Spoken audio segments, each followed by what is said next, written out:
Tu te montres ici comme si tu étais l'une des nôtres. La voix de mon père a tranché le bruit de la salle à manger, assez fort, pour faire taire le tintement des verres et les rires à moitié terminés. Chaque conversation lors du grand dîner de famille s'est brutalement interrompue. Je n'avais même pas encore enlevé mon manteau. Je me tenais près de l'entrée, les doigts encore enroulés autour de la poignée du sac cadeau que j'avais apporté pour lui.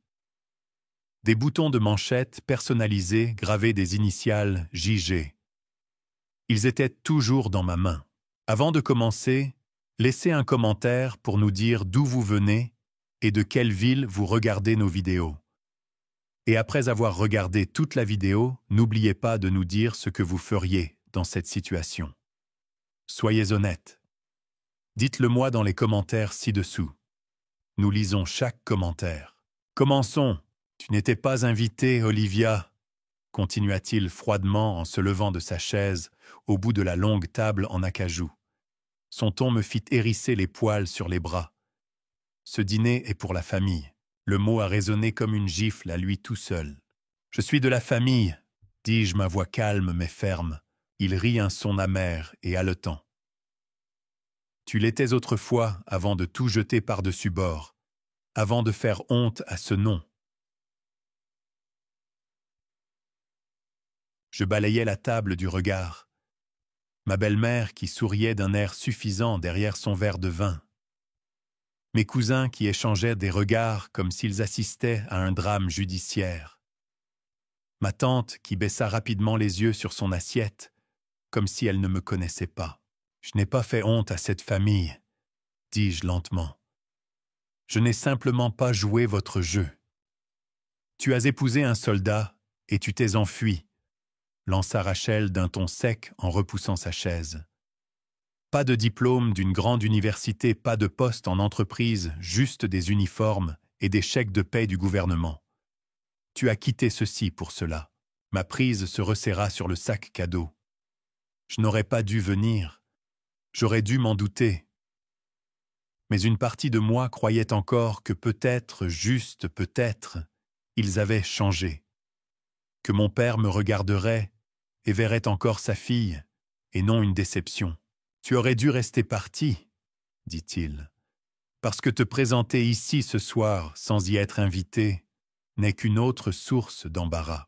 Puis d'un seul mouvement calculé, il contourna la table, s'approcha de moi, et avant que je puisse comprendre quoi que ce soit, le son résonna une gifle sonore et à main ouverte sur ma joue. Des hoquets de surprise parcoururent la pièce. Le sac cadeau tomba de ma main et heurta le sol avec un bruit sourd. Je n'ai pas pleuré. Je n'ai même pas touché mon visage. Je l'ai juste dévisagé. Et pour la première fois de ma vie, il parut effrayé. Non pas à cause de ce qu'il avait fait, mais à cause de ce qui pourrait suivre. Et puis, comme dans un film, les portes d'entrée s'ouvrirent avec fracas. 3 hommes entrèrent, le bruit de leurs bottes résonnant sur le marbre. La tension aspira l'air de la pièce. À leur tête se trouvait mon mari Mason en uniforme militaire, complet droit, précis, calme. Il traversa le silence stupéfait, passant devant les majordomes tremblants et les invités figés, et s'arrêta à quelques mètres de mon père. Il ne parla pas pendant 5 longues secondes. Puis il dit d'une voix basse et égale, « Touche-la encore une fois, et je te montrerai ce qu'est le vrai déshonneur. » Personne ne respirait. La pièce était immobile, comme une scène en pause. Chaque verre de vin suspendu en l'air. Chaque fourchette tenue à quelques centimètres d'une assiette. Mon père, James Grant Senior, recula d'un pas lent, visiblement secoué. L'homme qui commandait autrefois les conseils d'administration et les tables de dîner tel un roi, se tenait maintenant clignant des yeux face à un homme qui n'avait pas besoin d'élever la voix pour affirmer son pouvoir. « Vous » balbutia-t-il, jetant un coup d'œil aux 2 hommes derrière Mason. « Qu'est-ce que c'est » Une sorte de coup d'intimidation militaire. « Vous pensez que cet uniforme me fait peur ?» L'un des officiers s'avança. « Monsieur, nous ne sommes pas ici pour menacer qui que ce soit. Nous sommes ici pour livrer quelque chose qui aurait dû être traité il y a des mois. » Il sortit une petite enveloppe bleu marine portant un sceau fédéral officiel. Tous les yeux se tournèrent vers elle. Mason ne cilla même pas. Il tendit simplement la main, la prit et me la donna. Mes doigts tremblèrent légèrement en l'ouvrant. À l'intérieur se trouvaient des relevés bancaires des registres d'entreprise et un avis imprimé d'une unité d'enquête fédérale. Fraude, évasion fiscale, usurpation d'identité et tous les comptes liés à mon nom. Je levai lentement les yeux et prononçai seulement 4 mots. « Tu as imité ma signature. » Rachel s'étouffa avec sa boisson. Clara murmura quelque chose de sec à Émilie qui regardait fixement comme si elle avait vu un fantôme. Les lèvres de mon père se retroussèrent en un ricanement. « Ne sois pas dramatique. Tu as signé ces formulaires il y a des années. Tu ne t'en souviens tout simplement pas. »« Chaton, non, dis-je. Je n'ai jamais rien signé. Mais j'ai gardé chaque message, chaque courriel vague que tu as envoyé, disant avoir juste besoin de ma signature pour quelque chose de petit. Chaque appel téléphonique précipité où tu me pressais de aider la famille. Tu pensais que j'étais trop naïve pour poser des questions. « C'est moi qui t'ai élevé !» cria-t-il, le rouge lui montant au visage. « Tu as élevé ta marque, » répondis-je froidement. « Tu as élevé une façade, et j'étais l'outil parfait pour dissimuler ton argent sale. » Mason intervint de nouveau fermement. Olivia a été ciblée parce qu'elle était la seule sans casier judiciaire. Un crédit impeccable, une bonne image publique non liée à votre toile corporative. Elle était votre bouc émissaire, et nous avons des preuves. Rachel avait l'air d'avoir vu un fantôme. C'est un coup monté. Tu es juste en colère parce qu'il t'a giflé, et maintenant tu transformes ça en... Quoi? En justice, dit Mason. L'oncle Derek se leva enfin de table. C'est une affaire de famille. N'envenimons pas les choses pour rien. Mais Mason le regarda directement et répondit sans ciller. Un crime fédéral, c'est quelque chose. Le plus jeune officier s'avança. Actuellement, cette maison est l'une des 3 propriétés signalées dans l'enquête. Jusqu'à ce que cela soit résolu, elle n'est plus protégée par l'immunité de l'entreprise. Vous devriez peut-être parler à votre avocat s'il répond encore.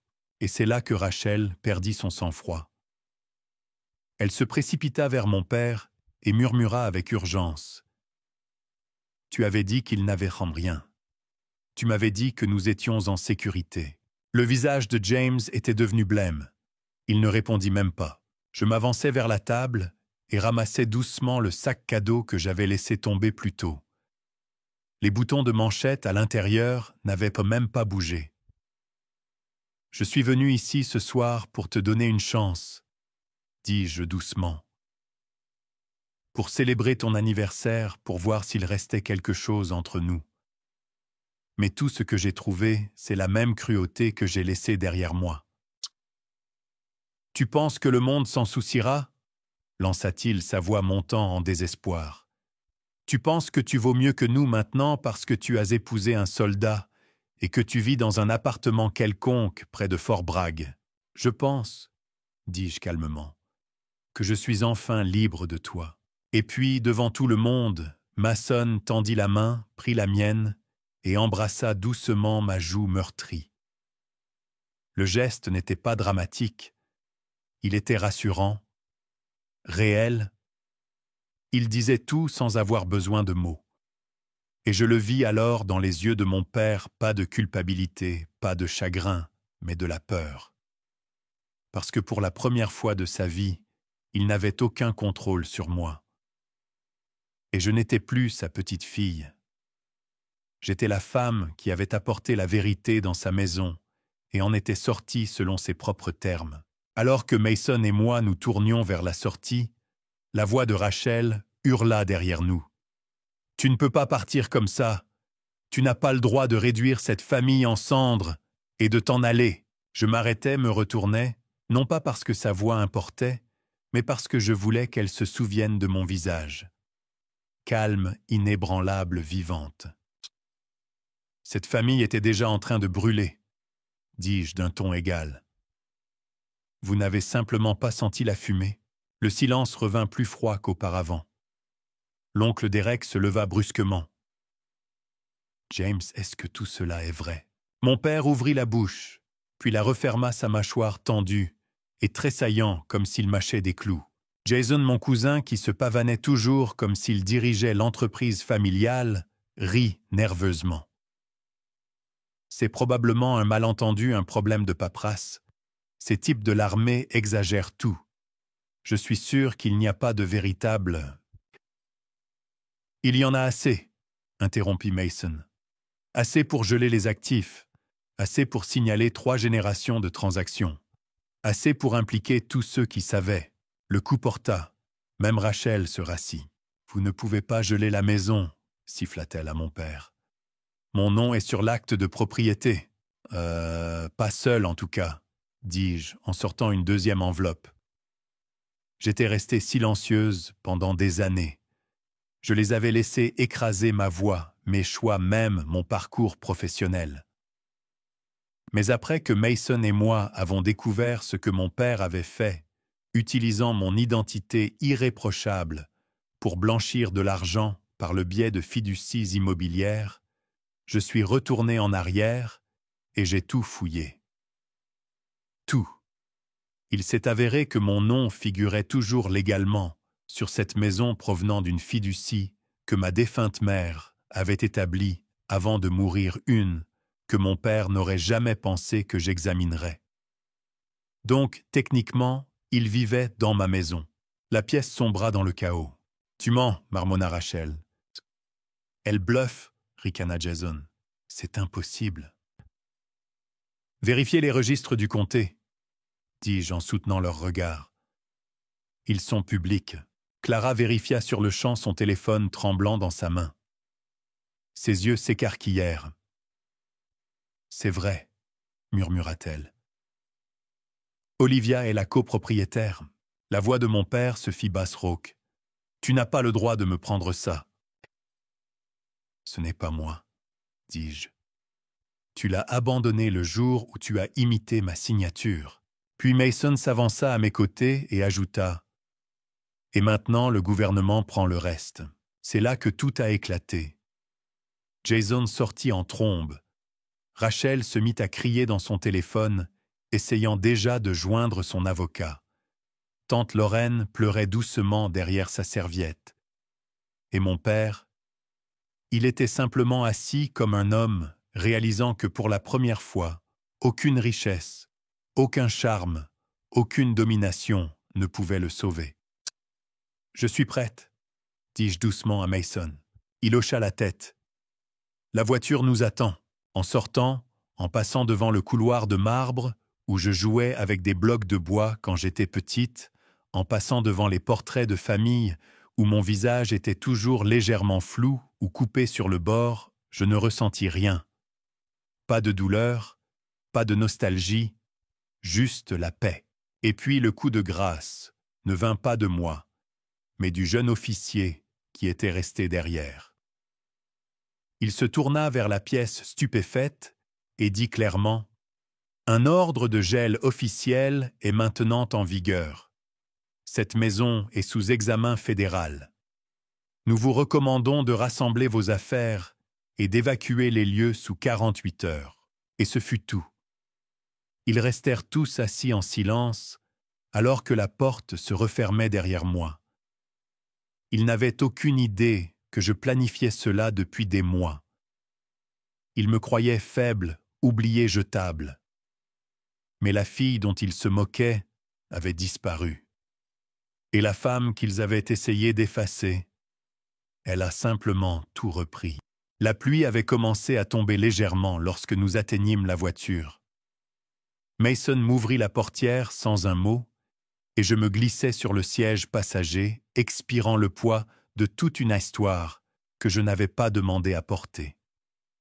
Quand la portière se referma derrière lui et que la voiture s'éloigna de ce manoir maudit, ce n'était pas juste un trajet, c'était une libération. « Est-ce que ça va ?» demanda-t-il doucement, ses yeux passant de moi à la route. Je hochai la tête. « Je ne sais pas si ça va, mais je suis libre. » Nous roulâmes en silence pendant quelques minutes. Les lampadaires peignaient de douces traînées dorées sur le pare-brise et je me permis enfin de respirer. Des respirations lentes, profondes, tremblantes. Mon téléphone vibra avec un texto d'un numéro inconnu. « Tu as tout gâché. J'espère que tu es fière, Rachel. » Je le montrai à Mason. Il ne jeta même pas un coup d'œil. « Elle a tort. Tu n'as rien gâché.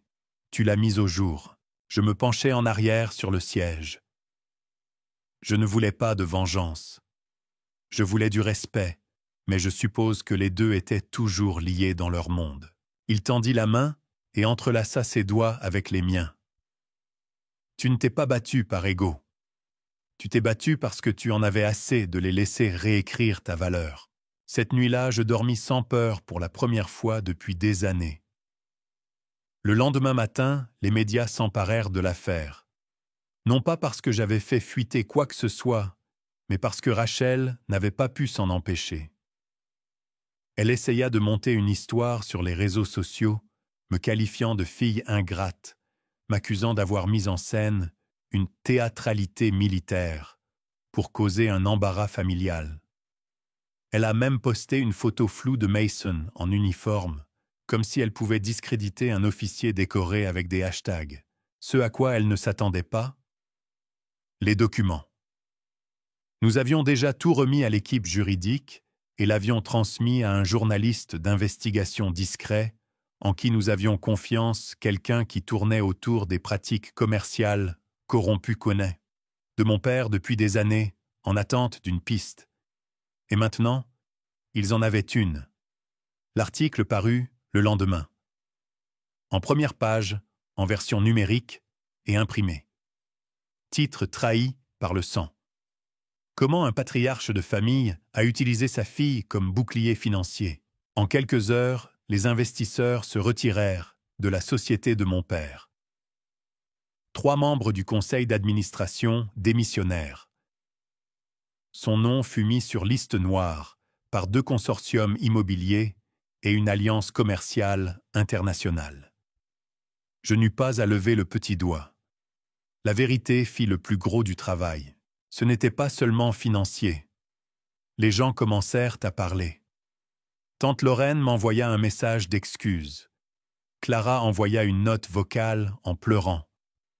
Même la fiancée de Jason me contacta en privé pour me remercier d'avoir parlé. Il s'est avéré qu'elle avait été victime de chantage pour signer un accord de non-divulgation sur des affaires familiales louches dont elle avait été témoin lors d'une vente de charité. Je n'ai répondu à aucun d'eux. Non par amertume, mais parce que je n'étais pas intéressé à jouer les héroïnes. Je voulais juste la paix. 2 semaines plus tard, Mason et moi nous tenions devant le même manoir, non pas en tant qu'invités, mais en tant que copropriétaires. L'examen juridique avait ouvert la voie, et comme j'avais la preuve de l'usurpation d'identité et de la propriété, la maison était officiellement à moi. Je ne veux même pas y vivre, dis-je doucement. Trop de souvenirs. Alors vendons-la, répondit Mason. Je ne veux pas de l'argent non plus. Il sourit. Alors faisons-en don. Je me tournai vers lui. À quoi? Il haussa les épaules. À quelque chose qui compte. Un endroit où les filles comme toi peuvent aller quand leur famille essaie de les effacer. Je le fixai pendant une longue seconde, avant d'hocher la tête. Nous avons transformé le manoir en un centre de rétablissement et de mentorat pour les jeunes femmes, pour les épouses d'anciens combattants, pour quiconque s'était déjà entendu dire « ta place n'est pas ici ». Et chaque fois que quelqu'un franchissait ces hautes portes d'entrée, je pensais à la nuit où je me tenais dans cette même entrée et les regardais tous rire de ma douleur. Maintenant, plus personne ne franchirait ces portes en se sentant petit, car j'avais réécrit la raison d'être de cet endroit. Pas l'héritage, pas les lignées de sang, mais la vérité. 6 mois plus tard, je me tenais sur l'escalier de marbre de l'ancien grand domaine, maintenant rebaptisé, Le Havre, regardant la lumière du soleil inonder les mêmes fenêtres qui projetaient autrefois des ombres sur chaque dîner où j'étais ignoré. Mais cette fois, la maison résonnait de rires, de vrais rires de femmes qui guérissaient d'enfants, qui apprenaient d'épouses d'anciens combattants, qui avaient enfin un endroit pour parler sans qu'on leur coupe la parole. Il n'y avait plus de mensonges ici, plus de fourchettes qui teintent sur de fausses conversations, plus de noms de famille pesant sur la poitrine de quiconque comme une malédiction. Juste un espace rempli de chaleur. Et il était à moi. J'entrais dans la pièce principale et m'arrêtais. La table à manger, d'origine massive tape à l'œil sombre, avait disparu. À sa place, se trouvait une large table circulaire, entourée de chaises dépareillées. Une des plus jeunes filles belles me fit un signe de la main depuis l'atelier d'art que nous avions installé. « Mademoiselle Olivia, venez voir ce que j'ai fait. » Je souris. « J'arrive tout de suite. » Je vis mon reflet dans le grand miroir au mur en passant. Je la reconnus à peine. Elle se tenait plus droite, plus ferme. Ses yeux ne fuyaient combe plus, n'attendant plus que le jugement tombe. Elle savait qui elle était. Cette nuit-là, je m'assis avec Mason sur le balcon. Nous ne parlâmes pas pendant un long moment. Juste nous deux, des tasses de café à la main, regardant la ville, où nous nous sentions autrefois si petits. « Devine quoi ?» dit-il doucement. « La date du procès de ton père a été fixée aujourd'hui. » Je le regardais. Il n'eut pas besoin d'en dire plus. Je n'ai pas souri. Je n'ai pas célébré. J'ai simplement hoché la tête. Parce que la justice n'arrive pas toujours enveloppée de feu et de vengeance. Parfois, elle est plus silencieuse, plus lourde. Mais elle arrive. Je n'aurais jamais pensé arriver aussi loin. Admis-je ma voix, à peine plus qu'un murmure. Pas quand j'ai quitté cet endroit la première fois. Pas quand je me tenais dans cette pièce avec leur rire qui me déchirait. Pas quand il m'a frappé et que personne ne m'a défendu. Mason se tourna vers moi. « C'est toi qui t'es défendu. » Je le regardais. « Non, » dit-il de nouveau plus fermement. « Tu t'es levé. Tu as tout mis en lumière. Tu n'as jamais élevé la voix, mais tu as exposé chaque mensonge. Ça, c'est de la force Liv. C'est le genre de femme qu'ils ne pourront plus jamais effacer. » Mes yeux s'embrouillèrent un peu, mais je les laissais faire, car maintenant je pleurais quand je le choisissais. 3 semaines plus tard, je reçus une lettre de l'infirmière de ma grand-mère. Elle était décédée paisiblement, en soins palliatifs, tenant la courte pointe faite à la main que je lui avais donnée des années auparavant. Mais jointe à la lettre se trouvait une note pliée de l'écriture de mamie. « Ils t'ont fait sentir inférieure pour que tu ne réalises jamais à quel point tu es puissante. Mais je l'ai toujours su, Liv. Et maintenant ils le savent aussi. Je t'aime, mamie. » Je fermais les yeux et pressais le papier contre ma poitrine. Elle m'avait toujours vu, même quand personne d'autre ne le faisait. 1 an plus tard, à la date exacte de ce dîner de famille, maintenant une date de libération, j'organisais une collecte de fonds au Havre. Nous avons recueilli 2,4 millions de dollars pour le logement, l'éducation et le soutien en santé mentale pour les femmes fuyant des familles abusives et la manipulation financière. Les médias ont appelé cela un arc de rédemption, mais ils n'avaient pas compris. Ce n'était pas de la rédemption, c'était une réappropriation. Je ne voulais pas de vengeance, je ne voulais pas prendre leur couronne. Je voulais juste entrer dans une pièce et ne plus me sentir petite. Et maintenant, je ne faisais pas qu'entrer. Je bâtissais la pièce moi-même. Et chaque femme qui y entrait savait qu'elle n'en repartirait jamais seule.